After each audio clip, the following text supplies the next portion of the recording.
ప్రియులరా, మన ప్రభు అయిన యేసుక్రీస్తు నామములో మీకు శుభోదయం.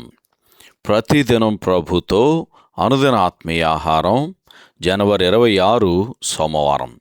నేటి మన ధ్యాన లేఖనం యోబు గ్రంథం 27వ అధ్యాయం 6వ వచనం. నా నీతిని విడువక గట్టిగా పట్టుకొందును, నా ప్రవర్తన అంతటి విషయములో నా హృదయము నన్ను నిందింపదు. వ్యాఖ్యానాంశం మానవుని స్వనీతి.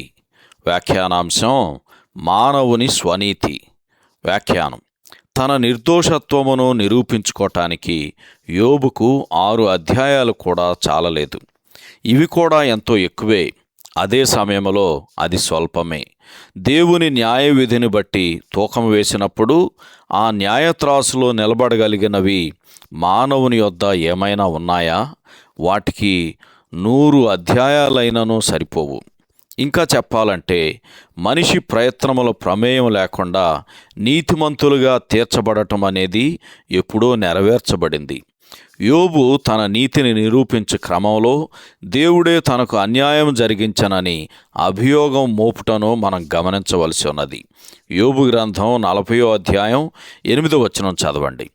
తనకున్న సమస్తమును పోగొట్టి నిష్కారణముగా తన ప్రాణమును వ్యాకులపరచుచున్నాడని, యోబు సర్వశక్తుని మీదనే నిందలు మోపుచున్నాడు అని యోబు గ్రంథం 27వ అధ్యాయం 2వ వచనంలో చదువుతాం.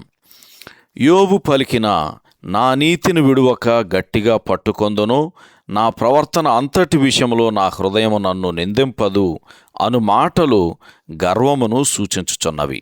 యోబు గ్రంథం 27వ అధ్యాయం 6వ వచనం చదవండి.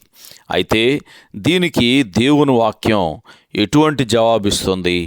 యోహాను మొదటి పత్రిక 1వ అధ్యాయం 8వ వచనంలో రాయబడినట్లు, మనము పాపము లేనివారమని చెప్పుకొని ఎడల మనలను మనమే మోసపరుచుకొందము, మరియు మనలో సత్యం ఉండదు. ఒకవేళ మన హృదయం మన మీద దోషారోపణ చేయకపోయినా మనలో పాపము లేదని కాదు. పాపములను గుర్తించే విషయంలో మన మనస్సాక్షి కంటే దేవుడు అనంతమైన గ్రహింపు కలిగి ఉన్నాడు. కొరింథీయులకు రాసిన మొదటి పత్రిక 4వ అధ్యాయం 4వ వచనంలో రాయబడినట్లు, నాయందు నాకు ఏ దోషమును కానరాదు, అయినను ఇందువలన నీతిమంతుడనుగా ఎంచబడను. నన్ను విమర్శించువాడు ప్రభువే. చీకటిలో మన వస్త్రములు పరిశుభ్రంగా ఉన్నట్లు అనిపించవచ్చు. అయితే పరిపూర్ణ వెలుగులో, అనగా దేవుని వెలుగులో అతి చిన్న మరక కూడా స్పష్టంగా కనిపిస్తుంది.